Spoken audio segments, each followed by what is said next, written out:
Нудный день, уважаемые зрители. С вами, как обычно, я, Гиркин Игорь Тошнилович.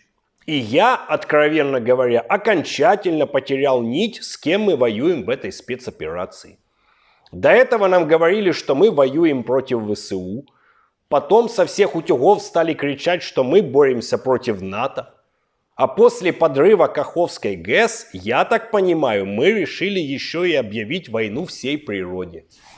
Только вот мы не учли, что природе не надо ждать поддержки Запада. Она сразу пойдет в контрнаступление. И, судя по новостям, уже пошла. Все же, наверное, в курсе, что произошло в Хургаде. А там, между прочим, разгорелся самый настоящий акуло-российский конфликт, который закончился, кстати, не в нашу пользу. Давайте разберемся, как такое произошло. Некий российский турист, вооружившись плавками, которые там можно купить в любом египторге, без предварительной подводной разведки полез в море искать себе приключения на свою заднюю часть этих плавок. Возникает первый вопрос: какого рожна россиянин призывного возраста вместо того, чтобы где-нибудь под Угледаром окапываться в черноземе, попёрся в Хургаду покупываться в Красноморье? Сидел бы себе в окопе, такого бы не произошло. Максимум, кто мог бы его сожрать, это комары. Другой вопрос: зачем он полез в это море? Если, как обычно, просто подзюрить, то для этого на пляжах предусмотрены бассейны. Лично я постоянно туда ходил, и, как видите, меня там за это никто не съел. Максимум уборщик бассейна поругал меня шваброй под копчик, но не глубоко. Наверное, потому что и бассейн был неглубокий. Если же этот турист решил сходить в море по-большому, то могу его поздравить. С высокой долей вероятности при виде акулы у него это получилось. Но есть один интересный момент. По словам местных жителей, акулы в том регионе просто так на людей не нападают. Значит, скорее всего, что? Скорее всего, он каким-то образом спровоцировал этот конфликт.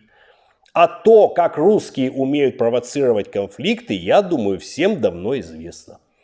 Ему достаточно было просто громко заявить, что пляж наш, и что он приплыл освобождать моллюскоязычное население Красного моря.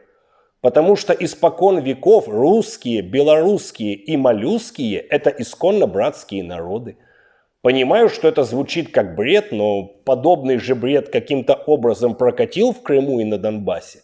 А здесь почему-то не прокатил. Дальше он, как и полагается, начал предъявлять территориальные претензии акуле. Акуле, спрашивается, их предъявлять, если она отказывается понимать по-русски. Вот вам и дополнительный конфликт на языковой почве, который в итоге перерос в специальную подводную кувыркацию. Результат ее всем известен. Кстати, это был единственный в истории случай, когда ни один из присутствующих на пляже россиян не стал кричать «можем повторить». И по этому поводу у меня ряд вопросов к Шойгу, нашему фанерному маршалу. А где в этот момент были наши хваленые системы противоакульей обороны? Почему к сражению не подключился отряд черепах Вагнера? И почему у противника были зубы акулы, а у нашего не было зубов дракона? Одно могу сказать точно. Не знаю, как акула, а мы в очередной раз обкакулились.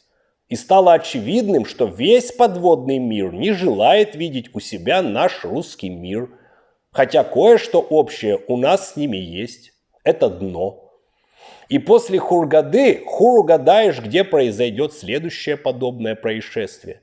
Природа непременно будет мстить, и, на мой взгляд, она еще толком не начинала.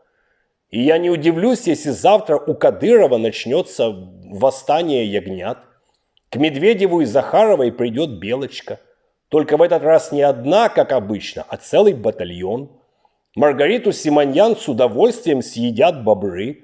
Ведь, по словам Киасаяна, она еще то бревно.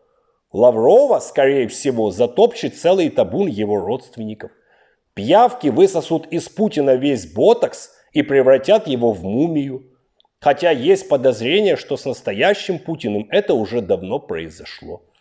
И если все это просто мои догадки, то в одном я уверен точно, что рано или поздно за то, что мы натворили, нам всем придет писец. А кто этому больше поспособствует, природа или ВСУ, для нас уже будет не принципиально.